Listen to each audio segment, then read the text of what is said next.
In 1949, while Americans were still buying boring old sedans, one inventor asked a simple question. What if your car could fly? Unlike every other flying car dreamer, Moulton Taylor actually pulled this off. This is the story of the Taylor Aerocar, the flying car that worked, got the FAA's approval, and still somehow failed.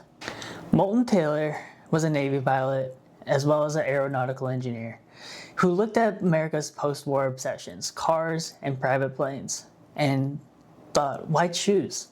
The Aerocar wasn't just a car with wings bolted on, it was genuinely clever.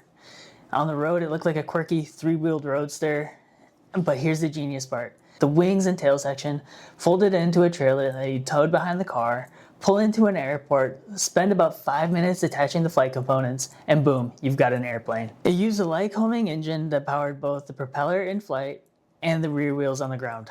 It could hit up to 60 miles per hour and was highway certified. In the air, it cruised at 110 miles per hour. Taylor built 6 Aerocars between 1949 and 1970.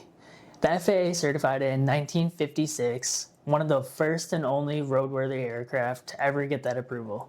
Taylor even got interest from the Ling Temco Vought, a major aerospace company, who said they would manufacture it if Taylor could secure 500 orders. This is where the dream had died. He couldn't get the orders. The Aerocar cost about $25,000 in 1970s money, which was expensive, but it wasn't insane. The problem was more simple.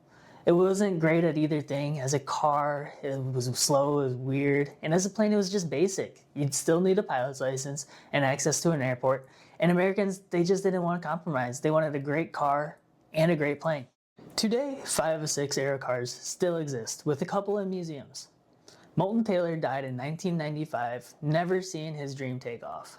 But here's the thing, the Aerocar wasn't a failure of engineering, it was a failure of market reality.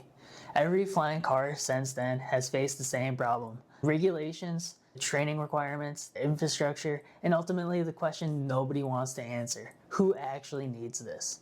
The Aerocar proved that you could build a flying car. It just couldn't prove why you should.